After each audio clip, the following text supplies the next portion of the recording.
one of the reasons why I'm anti-war is I'm a comedian who I did shows for the military in Iraq and Afghanistan and Kuwait, and I saw several things. I saw the military-industrial complex profiting from this. I also saw the economic conscription of Americans who were like, I don't have a lot of money. There was no opportunities. I couldn't afford college. I lived in, fill in the blank small town America. So it was like work at the Walmart, flip burgers, sell Oxycontin, or join the military. Yeah. And those are the options. And that's a failed state. That's a failed empire where the only way you can get health care or your college paid for is to go fight in some war that profits, Boeing and Raytheon and those companies. So, and I also, lost my home to the housing crisis, and I saw Bush and Obama bail out the banks, and then 6 million foreclosures happened and nobody went to jail. And it's going to happen again. Right. We're going to have another financial collapse. So it's like, and this is a threat. My comedy is a threat. It's like, yeah, it's crazy. When we have guests like Mike Figueredo come on the show, and we love him dearly, and obviously he's in that corner of fear because he's part of the LGBTQ community. But what you see here, and this was the biggest takeaway. I love this. This is so good. So for those of you who may or may not know, there was a pride parade over the weekend in Washington, D.C. We're only in Washington, D.C., and maybe a few other places could they get away with this bullshit, which, of course, was one of the floats was Lockheed Martin's float. And it's just, I mean, the absurdity at this point, the fact that they're literally just throwing it right in your face, it's like, where else do you need to look but to realize that it's all just one big scam? That's all this is. So, but they're pro LGBTQ, so that's all good. So, in other words, the drones are rainbow flags. Drop the bombs with the rainbow flag attached, and it's all good. Fine. Or did they just equally kill LGBTQ people abroad? As they like maybe they're just very equal opportunity murderers. I don't know. Yeah, This is this sort of. You see how the corporate state, the ruling elites, basically whitewash to get people. This is how they get people to vote against their own interests. I mean, it's like, so now the LGBTQ community, which probably by and large would be, if you were to ask them or poll them, would be pretty anti-war. It'd be my guess. Of course. But hey, we're going to support Lockheed Martin because, as you said, they're going to drop rainbow flag bombs on poor people in the Middle East. It's how they keep doing it. It's how the right uses the Second Amendment and the Bible to get conservative red state voters to vote against their own interests, and the left, the Democrats use identity politics. So now it's like we're voting for the gay pride war float. I mean, that's what that is. It's the gay. That to me is like Jews for Jesus. Like the whole idea of like, when I think of a pride thing, I'm thinking rainbows and unicorns. Like that, in fact, I've been to Pride. It is rainbows and unicorns, right? Like that is the whole point of Pride. And the whole concept of a war company even participating in that is just, the irony is suffocating. And it's being noticed is the question. Yeah. It is. The irony is suffocating. I mean, this is like when Shell Oil is like, we're helping the environment, Right. No, you're not. No, and the goal, of course, is to continue to whitewash the realities of what the war machine represents. Lockheed Martin is on par with Raytheon, with Boeing, with General Dynamics. Keep in mind, I'm naming all of the biggest contributors to Debbie Wasserman Schultz. Northrop Grumman. That these corporations are, and they've been able to successfully use this whole, where identity concerned, it's the whole thing. If there is a knock on the whole Dylan Mulvaney Bud Light circumstance, is the fact that the person who greenlit that particular ad made it very clear that the reason they were doing it is because we need more people to drink alcohol. Like, if that doesn't set off the alarm bells right there, that it's not about, is drinking alcohol okay for you? You are somebody who definitely knows a thing or two about taking care of his body. So you know that alcohol is really bad for you. And so if you're trying to sell this idea that we should be figuring out ways to get more people to drink alcohol and get hooked on it, that's all you need to know. It is not about pride. It's not about, hey, we need to be inclusive here. No, we need to figure out how to get this additional part of the population to buy our shit. That's it.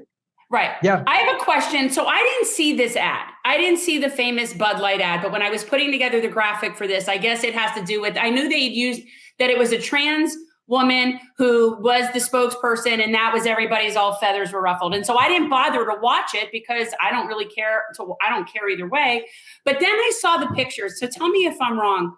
Was there somebody, and I don't care what gender or genitalia, I don't care, dressed as Audrey Hepburn? That's my question. Or am I hallucinating? Did that happen? Because I looked up the ad, and my question is this, and this is something, and I am not joking, seriously. They're arguing over the fact that it's a trans model. I'm infuriated that somebody took the likeness of Audrey Hepburn and showed her drinking a Bud Light. And anybody who would know anything would be equally offended by that. And I don't care what the genitals, that's irrelevant. So I'm asking you, Peter, because I haven't seen it. I just saw a still photo. Yeah, I mean, her hair was done, like you know, Audrey? the hair was done up in a bun, and it was done in a bathtub, and they put a picture on the bottle. And, and then you know all of a sudden it got They're going to hell. They're going to hell. And I am now taking a stand against Bud Light for that. Because that, my friend, is offensive right there. And that's the thing about this, and that's where the conversation comes full circle, because the people who are on the right, like, how could you ever put somebody on there who's trans? We want to, you know, the horses and the cowboy and this and that. All I'm thinking is, did you really miss the whole message here? It isn't about a person being trans. It's about how can we sucker you into drinking more of our shit? Like, that is the whole purpose. It's like, Lockheed Martin is thinking, how can we sucker more people into thinking that our corporation is a good corporation? That's we care about gay people. Excuse us while we go and kill hundreds of thousands of more Ukrainians and Russians. But just know that we think really, really highly of the LGBT community here in America. So that should make it okay.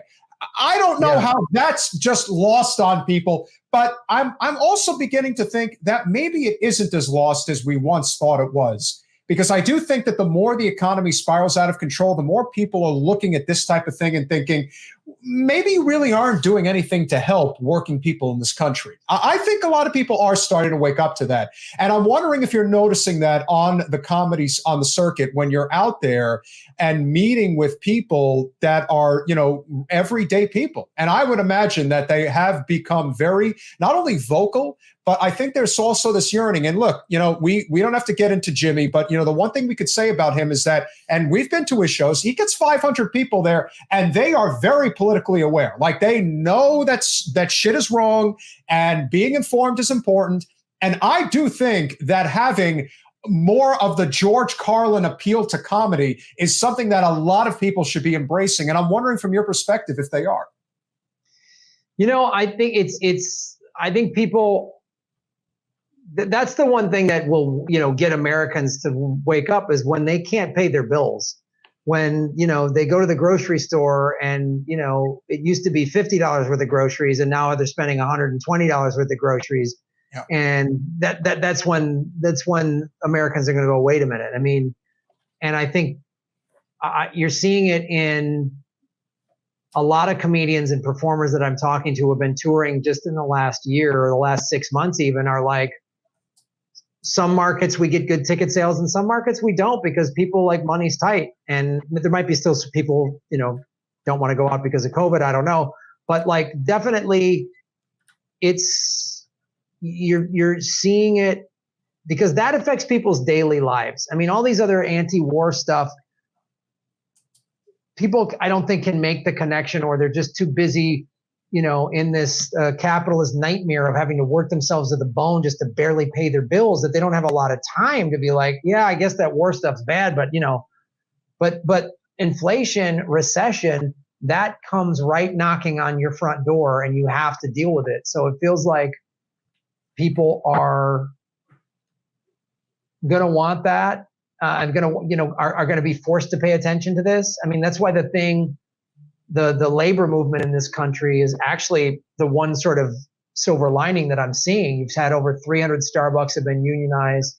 You've got what's going on with Amazon, even in LA. So the WGA, the Writers Guild, is on strike. My union, SAG-AFTRA, just voted for strike approval, and we're in negotiation right now, and our contract is up June 30th, and we could be on strike in 2 weeks because 97% of the membership voted for strike authorization.